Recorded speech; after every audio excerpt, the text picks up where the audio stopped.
Well, all right, Shalom. Shalom. It's Brother Sid from Great Millstone, Atlanta. I want to start out by giving all praise, honor, and glory unto Yahweh, Ba'ashem, Yahushai, Ba'ashem, Rakatadash. Double honors to the apostles and elders of Great Millstone. Shalom to all the Akim out there pushing the word, sincerity, and the truth. You see the title of the lesson, going against the Lord raising up the children of Israel against the daughters of Greece. All right, that's pursuant to Zechariah 9:13, with a few verses down. You know, because this is finna be the battle of battles, the epic battle. You know, you watch these, certain movies. You know, your favorite films. The Avengers came out. That was a big, very big movie. The the box office and how much it grossed was I think it was what, the number one. Yeah, and then Black Panther beat that. Yeah, it was a huge epic movie. And when you see those epic face-offs, it'd be you'd be on edge. And this is the same thing. This book records a major battle that's soon to take place, and it still hasn't happened yet. Mm-hmm. And that battle is going to be with Jacob and Esau. And like I was speaking about with movies, you'll usually see because you have a protagonist and you have an antagonist. Mm-hmm. And majority of the time, especially like Batman, the protagonist gets his ass whooped all throughout the movie. And eventually he starts to get his niche. Yeah. Starts to get his calibration and starts to get right. Maybe somebody close dies in his family. Yeah. Then he might black out and really get on point. To the point where he's ready to take that super villain down, that antagonist down. And Esau is the antagonist, man. He's your Joker, Dr. Doom. Mm-hmm. These all these evil, menacing antagonists or super villains that really fits the shoes of the white man. Yeah. And it's foolproof, man. From the poisoning of the water supply to the poisoning of the minds of the people, to the false narratives that they push throughout media, to the suppression of our knowledge and wisdom and understanding, and the list goes on and on and on. That's a whole lesson in itself. But we just want to go into it. This epic battle that's going to take place, and we already know who's going to be the victor. Mm-hmm. You got that? Got it. This is Zechariah chapter 9, start verse 12. It says, "Turn you to the stronghold, mm-hmm. you prisoners of hope." Right. And you could go into it too. Oh, come on. It says, "Turn you to the stronghold, you prisoners of hope. Even today do I declare that I will render double unto thee." Mm-hmm. And who is that talking about? It's talking about to the so-called white man, or our enemies and the heathen nations, man. The Lord Yahweh Ba'ashem Yahushai is going to render double to you, mm-hmm. just like the brother was speaking about, from all the atrocities that you committed against the Israelites, mm-hmm. man. And it says, "Turn to the stronghold, you prisoners of hope." We the ones that's in prison. Mm-hmm. When you locked up, all you have is hope. You no longer have resources. All your resources have been stripped from you. What everybody in prison is looking for? A court date. Mm-hmm. Looking to get their what's the word I want to find? Their case reweighed. Mm-hmm. To possibly get out on parole and things of that nature. Get a certain shortened sentence. And we're looking for the same thing. We're the prisoners of hope. You think this white man is living off of raw hope? They got everything. At the drop of a dime, you see these networks of these Amazon tech giants. Mm-hmm. These oil tycoons. These people that's resourcefully fit. The scriptures speak about basically how Esau, his belly is full. Yeah. And it says for men that have their lot in this world, they don't live off of hope.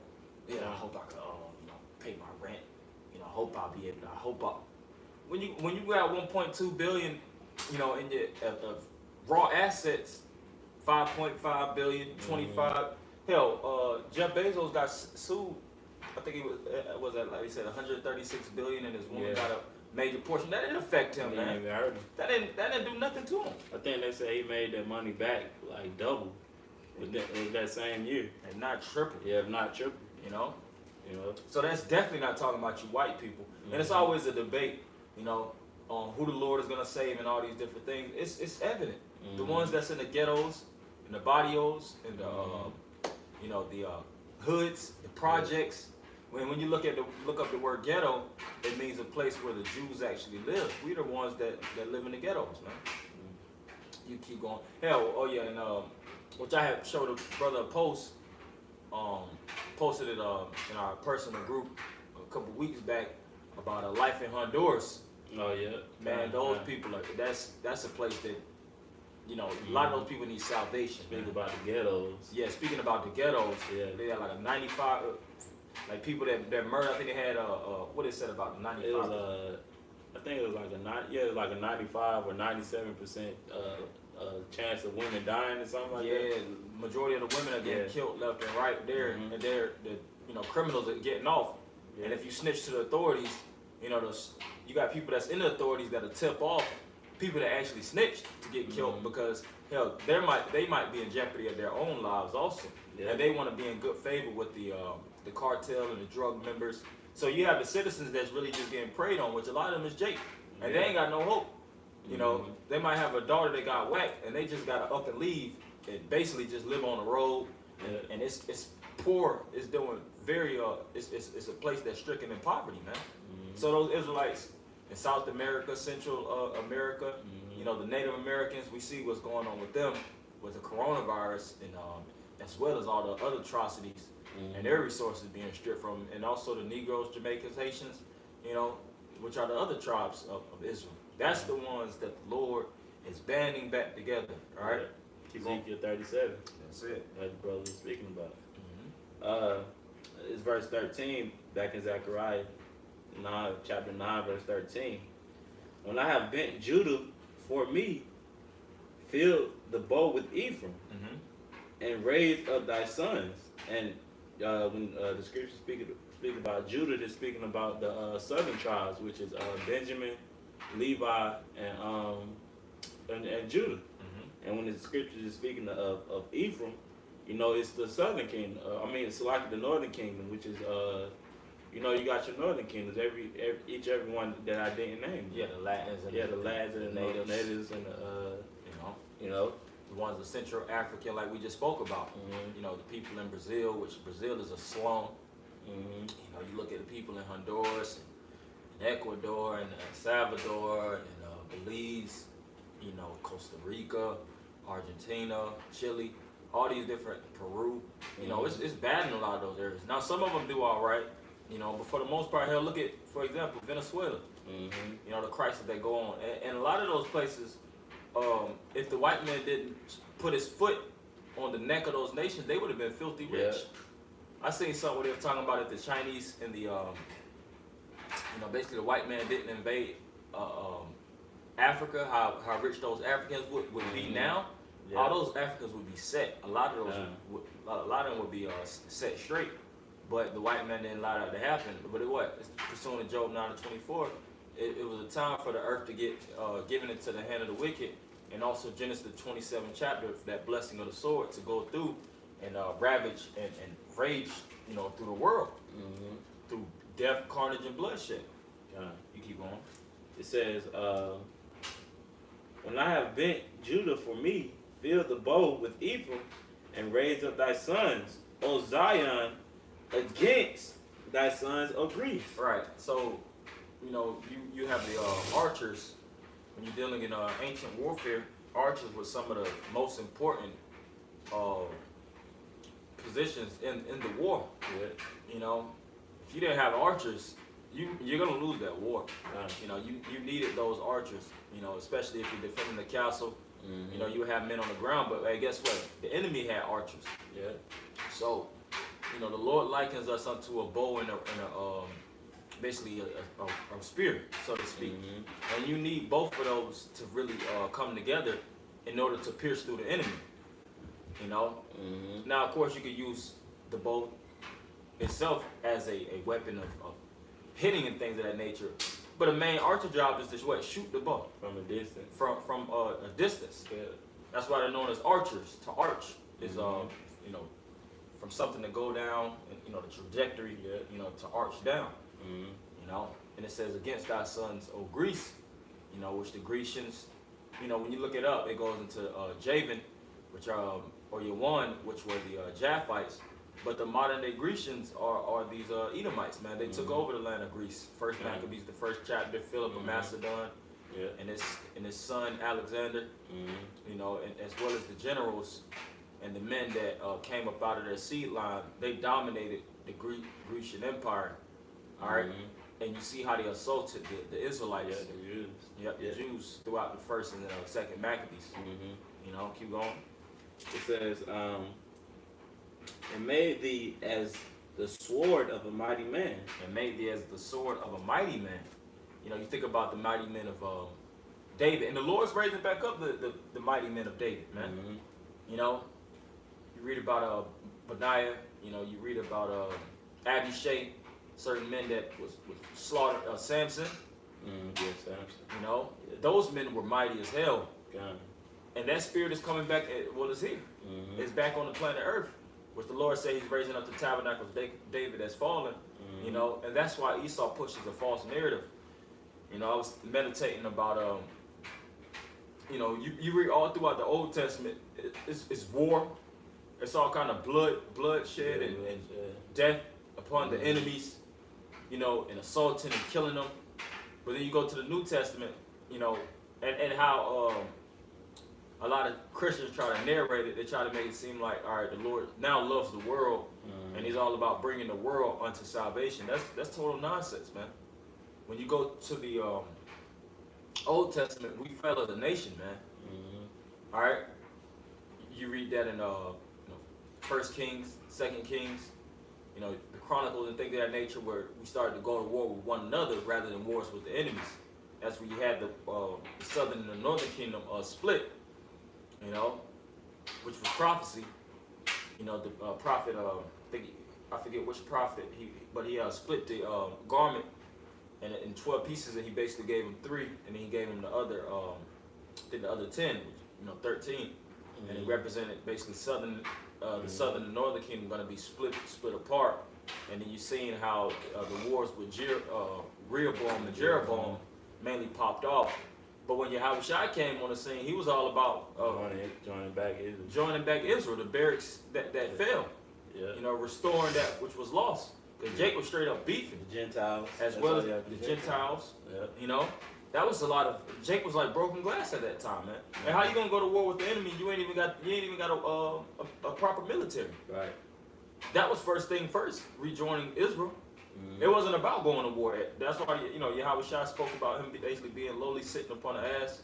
You know, he came to restore the world, show compassion unto Israel, to get them back right, so that they could actually be on join forces and defeat the enemy. Join forces and defeat the enemy, man. You got it. This is Ezekiel 37 and verse 16.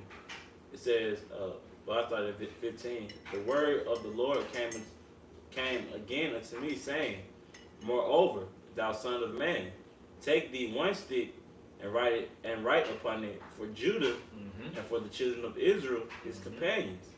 Then take another stick and write upon it for Joseph, the stick of Ephraim, and for all the house of Israel, his companions. Keep going to it. And join them one to another into one stick, and they shall become one in thine hand.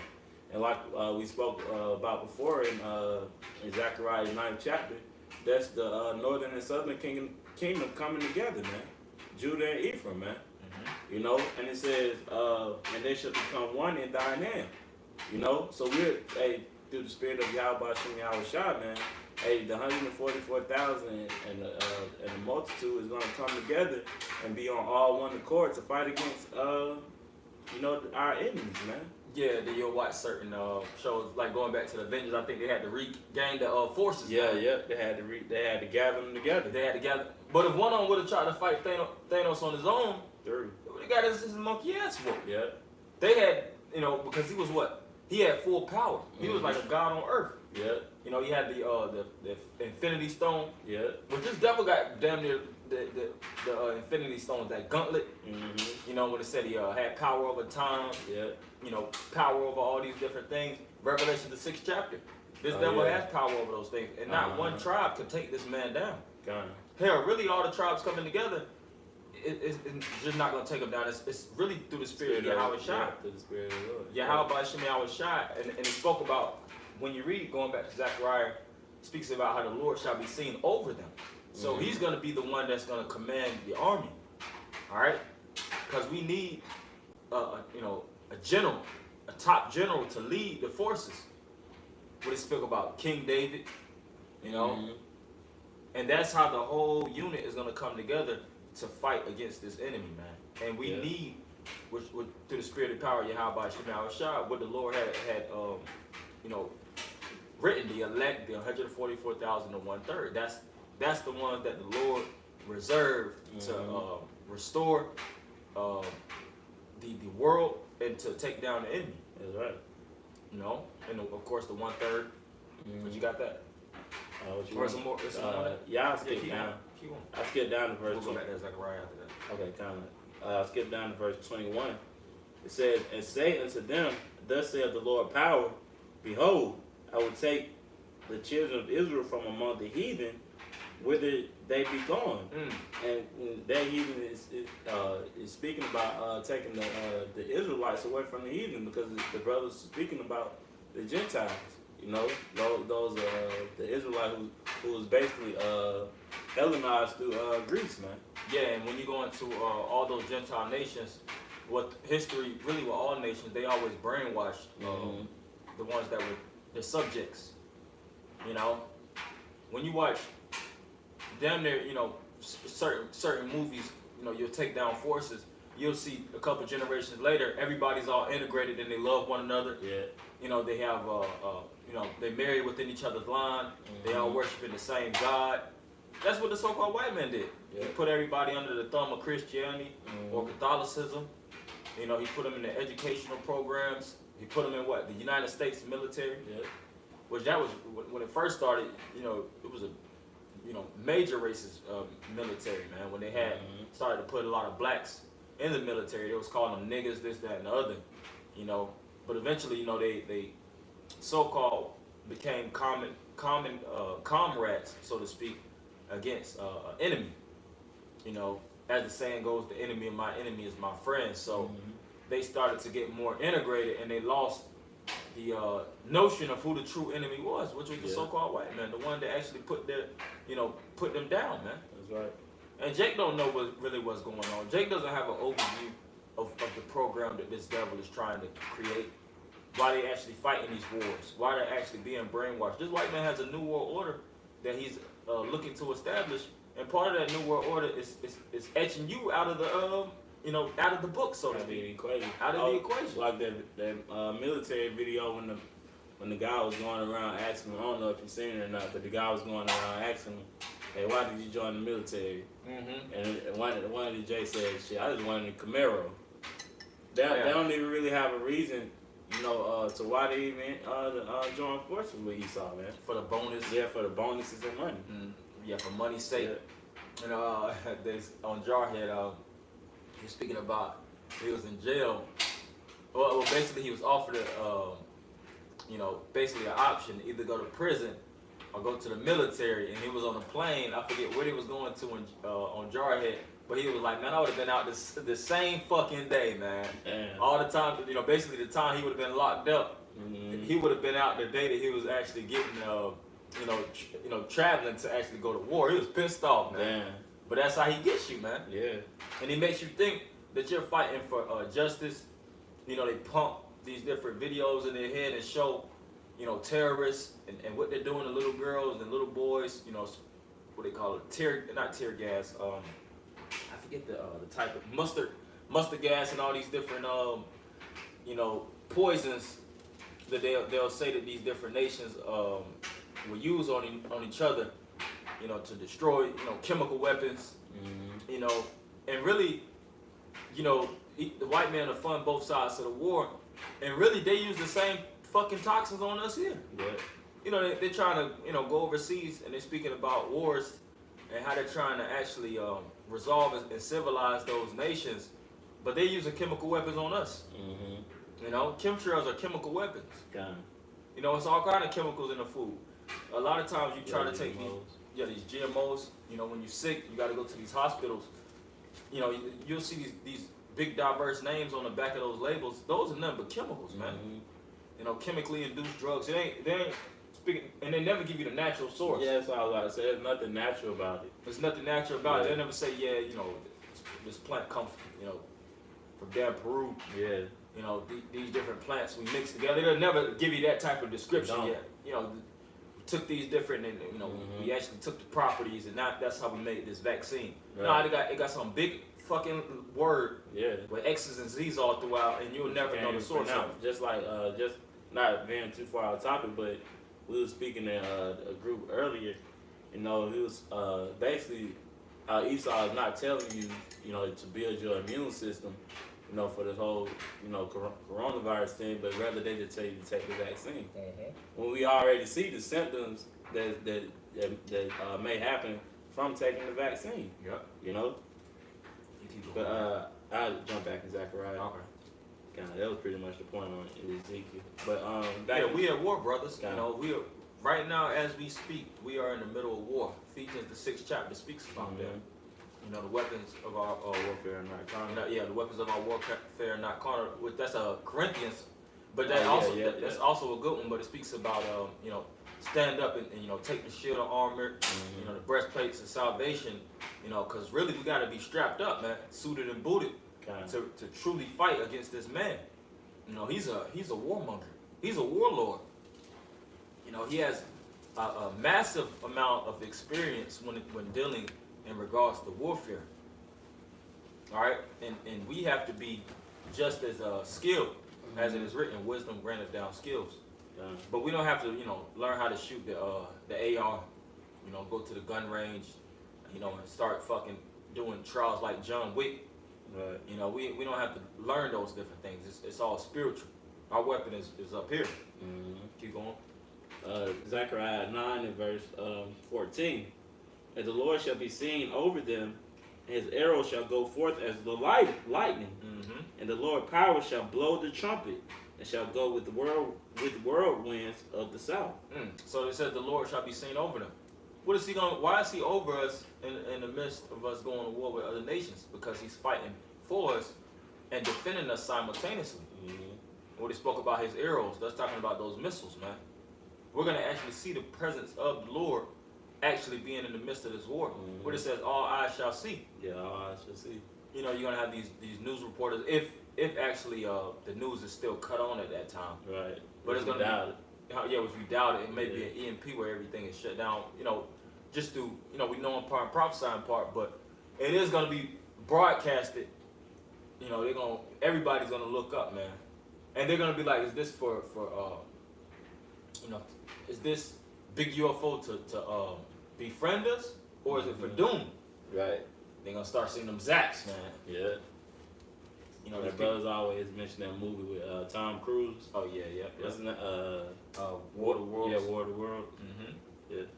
And I also wanted to go into the scripture in, let me see, 1 Kings, I think it's 11. I just had it.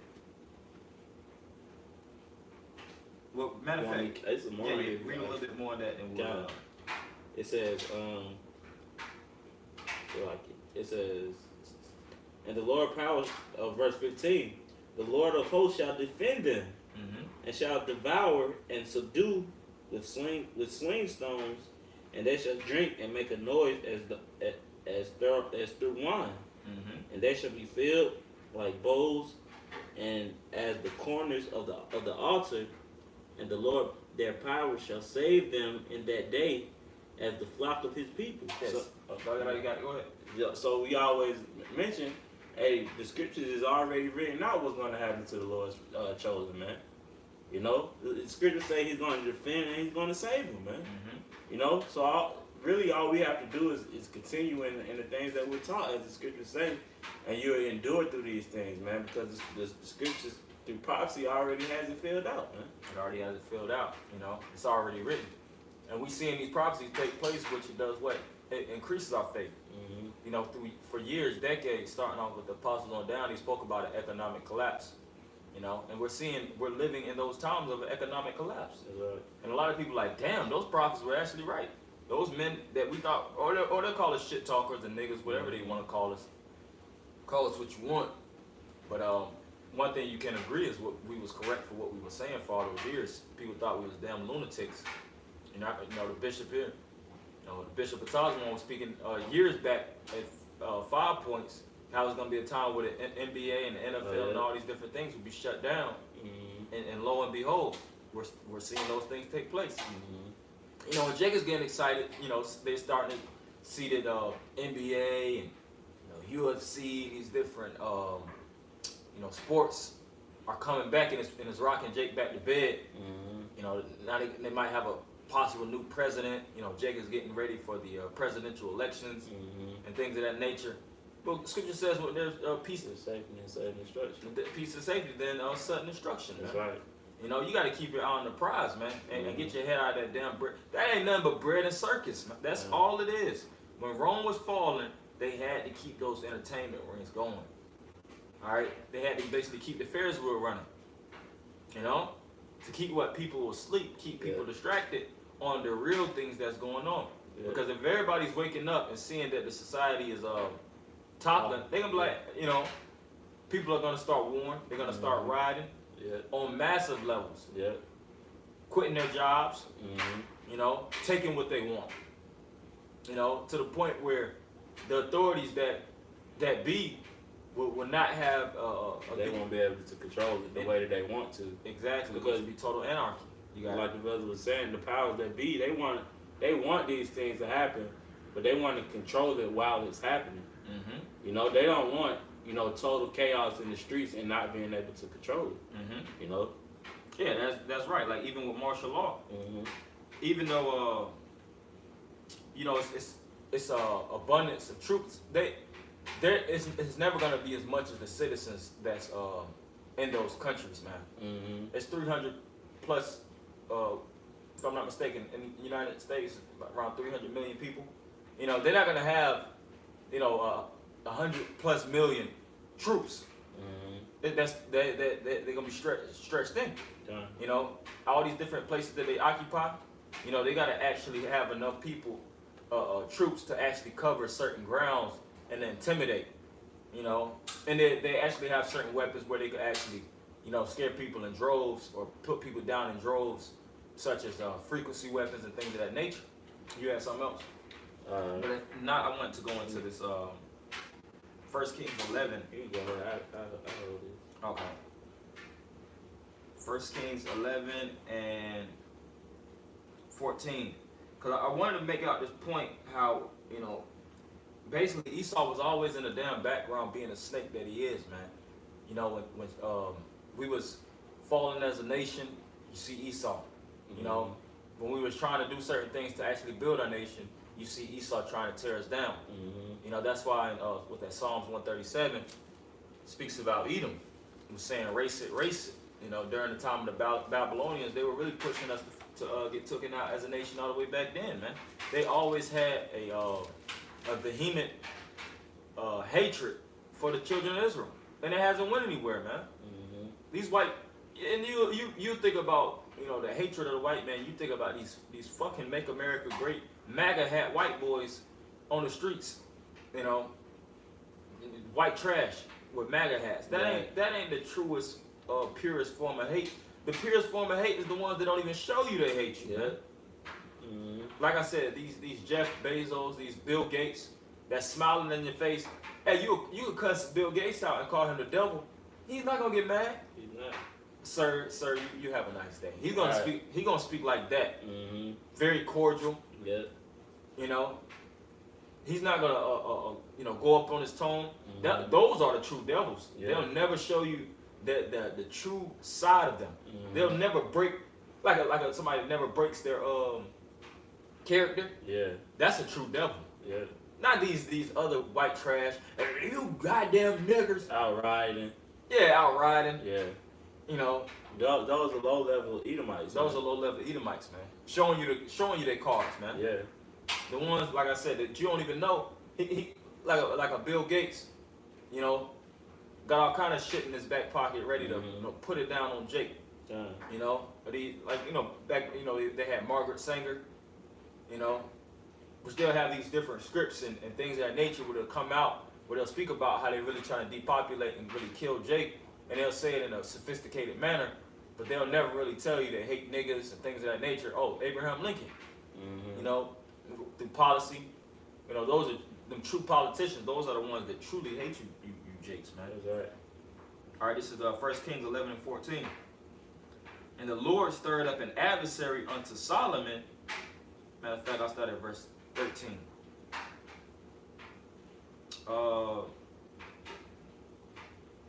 Yeah, I'll start at 13. Howbeit, I will not rend away all the kingdom, but I will give one tribe to thy son, for David my servant's sake, and for Jerusalem's sake, which I have chosen. And if I'm not mistaken, this goes into this goes into the fall of Solomon, because verse 6 speaks about how he started to do evil, and a couple verses up, it spoke about how he started worshiping the gods of the other nations when he started marrying all those women. Where he had 1,000 women, I think 700 wives and 300 concubines, if not the other way around. But he had a large abundance of women, you know, from the other nations. And as he was, you know, marrying into those nations, he was worshiping their gods. So it says, and the Lord stirred up an adversary, which adversary goes into Satan at verse, which is Shaitan in the Hebrew, if I'm not mistaken. And the Lord stirred up an adversary unto Solomon, Hadad the Edomite. He was of the king's seed in Edom. For it came to pass when David was in Edom, and Joab the captain of the host was gone up to bury the slain, after he had smitten every male in Edom, for 6 months did Joab remain there with all Israel, until he had cut off every male in Edom, that Hadad fled, he and certain Edomites of his father's servants with him, to go into Egypt, Hadad being yet a little child. Right, so you always see those snakes being able to slip and slither through the crevices, man. Such as Haman the Agagite. You know, you had Agag the Amalekite, which is his son basically was one of the ones that fled. And you see during the time of Esther how he wanted to kill off all the Israelites, man. All right, and that was really the program of all these devils, man. And that program still exists to this day. Yeah. It ain't like these modern day elitists. Now they just shredded up the papers. Right. Hell, you see, you got it written in stone still. It's still Georgia Guidestones. The Georgia Guidestones, which those are statues, you know, etched with the finger of the devil. Right. But I was saying something where Vladimir Putin was speaking about presidents and men in power that we see. He was really like, those. He was really saying, those we not the men. He said, what you see before you, you know, basically we take orders and shots from other individuals. Lord, we're not gonna find it, but he actually said that. He said, your presidents, you know, it's always somebody above you that says, all right, you want office, do this, do that, right, and handle that. But Trump mentioned it too. He said it's some very powerful men, you know, above me that want me dead or something like that, and you may not see me for a while, you know. So they throw the signs out there. You just got to be able to catch them, man. You got to be able to catch them. But see, Jake doesn't do a diligent search, as you know. It's only a few people that really do their due diligence, you know. And Jake ain't, you know, majority of our people aren't, you know, they heads are up the so-called white man's ass to the point where they can't truly see what's going on. And that was really the main point, but it always shows that hatred that the white man had. And you had it also in Psalm 137? Yeah, I had Psalm 137 too. You know, because this devil hates us, man. And it's all about you Jakes, that stir up the same hatred for him. Okay. And we ain't saying to go throw Molotov. See, like you got the low-level Edomites and you got the low-level Jakes. Yeah. You know, the ones that's mad, not even talking about shooting cops on sight. Right. I look at niggas that shoot cops as idiots, man. Right. You out your damn mind? Assaulting a police officer? That's pure foolery. And the scripture says what? Be subject unto the powers. You know? That Haitian man, if you resist the white man, he gonna get in your butt. Yeah. You know? Which is true. You resist the white man, he gonna put his foot up your ass, man. God. Scripture says, agree with thy adversary quickly. Yeah. Hey, sir, I apologize, man. Yeah. You know, give me a ticket. You know, I actually deserve a ticket. You gotta play the devil's cards as they come, man. Yeah. You got to play chess. This chess, not checkers. Yeah, because we know, like we said before, we know the outcome. The outcome. You know, why try to force the outcome? You know, when it's already written down in scriptures, man. Mm-hmm. You know, you want to just that's really being zealous, man. Yep. You know, but this is Psalms 137 and verse 7. It says, "Remember, O Yahweh, the children of Edom, in the day of Jerusalem, who said, raise it, even to the foundation thereof." Who wrote that song, David? You can write it on the first verse. Well, it doesn't mention it. It doesn't mention. Maybe, if I'm not mistaken, David. But he said, remember the children of Edom, man. The Lord put, you know, David put that, or David is a Lord, you know. But he put that song out for, you know, the Most High to remember. Mm-hmm. He said, Lord, remember the children of Israel. He basically, don't forget. And David coming back, and that spirit and mentality, he still has a hatred for the Edomites, man. Ain't like David, like, oh yeah, you know what, Edom cool now. Mm-hmm. You know, they straight. If David just popped up, you know, purely in existence with the same thoughts from the days of ancient, you know, with the mighty men, they gonna want to go to war, man. They're going to go to war. They gonna want to put stuff down. Mm-hmm. Mainly the children of Edom. Mm-hmm. And he told the Lord to remember. So you think now it's just a state of forgetfulness? Yeah. Like the Lord, Yahweh Shah, when he came, oh, fuck it. Right. The Lord through the, and what's spoke about David was at the Lord's heart. Mm-hmm. You know? So basically, everything in the Most High's head was uploaded through, David was basically, you know, the Lord in his rawest sense, that man of war. But you had really the like another aspect, which was Solomon. Which was, you know, he came more in the spirit of peace. But Solomon still had hatred towards the Edomite. That's why it says what? When Solomon fell, the Edomite was trying to take out Solomon, man. Mm-hmm. So Solomon and David knew who the enemies was. Mm-hmm. You Jacob's got to get the program together to know who the enemy is. And that's really a cut to all you guys like Vocal Malone saying that Esau doesn't exist anymore. Or Edom, there's no such thing as all the Edomites are going away with, because King David clearly told the Lord to remember him, man, or asked the Lord to remember him, man. You know, so and like Apostle Tahar mentioned in the video, you have to have facts to back up your statements, man. Where is your facts at for the last breathing Edomite? Yeah, you don't have one, man. No, like you did some damn Ancestry.com on the whole world. Right. You know, and you see that nobody goes back to Edom. How the hell can you make a statement at that? Scripture says in Ecclesiastes there's no end of people. You really can't even do that unless you really the Most High destroy your whole people. Right. You know? Hell, majority of these animals they say extinct. Esau don't really know, you know, if certain animals are truly extinct. They don't. Then they'll say that they only travel a certain percentage of the world. Right. So how the hell can we believe him? Mm-hmm. Let alone believe somebody like Vocab. Right. Keep going. I think that was it on there. I had one in Obadiah. Where it said, race it, even to the foundations there? Yeah, I read it. Yeah, reread it. Yeah. Because I did want to touch lightly on that.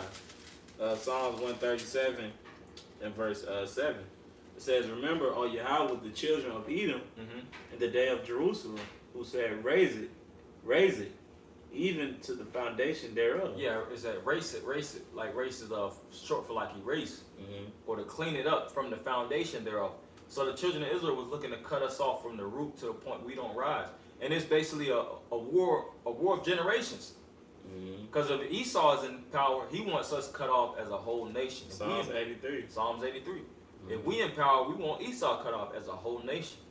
And that type of division and I'll say button heads will never stop until one is cut off. That's why even in the womb they was fighting. Yeah. You know, the mother was Isaac and Rebecca. Rebecca was you know, she had twins in her womb and she was like, why am I thus? Yeah. It was basically, you know, them kickboxing with each other, you know, choking each other out. You know, Jacob probably got the umbilical cords, you know, wrapping around Esau's neck. Right. You know? Then they coming out. Then Jacob still got his hand on his the hill, man. Yeah. Tell they was going through it. They was going at it. Like what the hell a baby doing with his hand on the hill of another baby coming out, man? Right. It was on the hill would have pulled him back in there and would have kept going. Like get Get your ass. Like damn, that was just said. Why am I done? You know, one was going through it, man. You know, you can see sometimes you know, women be like, you can feel the stomach, you can feel it kicking. Yeah. Man, you could probably if they would have put those the joint on ultrasound. the ultrasound, man, Yeah. you'll hit damn UFC match got them going on, man. God. Keep up. Oh, you got Yeah, I got some. some. They will you gonna close. Kind of just going into what you was speaking about. This is Obadiah. I'll start at verse 8. It says, "Shall I not in that day, saith the Lord, even destroy the wise men out of Edom, and understanding out of the mount of Esau, and the mighty men of Teman shall be dismayed to the end, that every one of the mount of Esau may be cut off by slaughter, for thy violence against thy brother Jacob." When did that happen? That hasn't happened yet. And it says, "For the violence against our brother Jacob." Spoke about the wise men of Teman, but you had the Germans, you know, and you know, the Israelis. You know, it's so many different types of Edomites too. Yeah. You know, those fake ass Jews. They got the Russian. Yeah, Russian Edomites. You know, like I just said, you know, the children be raised up is just for the sword, man. You seeing these devils getting together and they pump and their pride is up to the heavens. They proud as hell. But guess what? The scriptures, like I just said, they're raised up is just for the sword. That's right. So we seeing the population constantly blooming. You know, growing. It's for that ultimate battle. It's for that ultimate battle. Mm-hmm. And what they try to cut us off as a nation. Right. They're trying to cut our forces down, and they're trying to, you know, blow theirs up because Right. they know it's something that's But going we on. wrong. We wrong for wanting to erase them from being a nation, but they still trying to do it to this day to us. But you got the top, you know, you got the top list of murder, the top ways people die, and abortion is number one. But it's legal here in the United States. But you might have an individual that'll kill 2 or 3 individuals, and the judge looking at him like he's just the sickest thing that ever walked upon the face of the earth. Right. Meanwhile, they're passing policies for abortion, and you might have a woman that got damn 10 bodies on her, but they're like your body, your choice. So who's the real damn serial killer? Right. You got serial killers walking around illegal suits. serial killers In suits. in suits. Like they want us to forget about slavery, but remember 9/11. Yeah, you got to think about somebody that does abortions. How many babies has he killed? 5,000, 10,000, 15 maybe, you know, and not more. But they don't look at him. They don't. Like he's a serial killer, but they might look at somebody that got three murders, you know, and they look at him like he's fucking boogeyman. Right. And the judge look at him like you make me sick. Get out of here. Scum of the earth. You 130 years, and I Yeah. hope you rot in prison. Right. Meanwhile, they might see the same individual, and they looking at him like he's doing a fabulous, terrific job. You get paid for it. He gets paid for it, living lavishly. This place is ass backwards, man. Mm-hmm. That's why it has to be destroyed. That's right.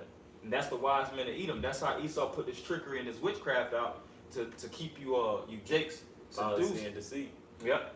And I want to get this last precept. You done with that? It's just a little bit more. It says, "For thy violence against thy brother Jacob shall shame cover thee, and thou shalt be cut off forever." And thou shalt be cut off forever. So it ain't gonna be no little baby Edomites that's just gonna come in the kingdom, man. When they cut off, it ain't gonna be no more white people. Hey, this is a violent book. Where does our motivation come from? You know, these ain't speculations. This is coming from the Holy Bible. Mm-hmm.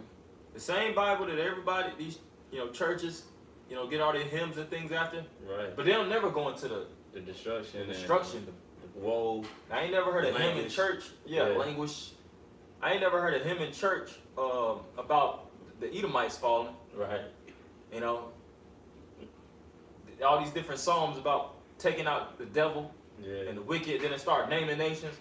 That's never that I never been in a church and I heard about. I didn't even know there was a such thing as shit. I didn't know about Israel in the church. To be honest, I mean, I was never big. We was never, you know, a big church family. But Israel is like the foundation. But Israel is like the foundation. But you a church, but you know about John 3:16. You could quote it.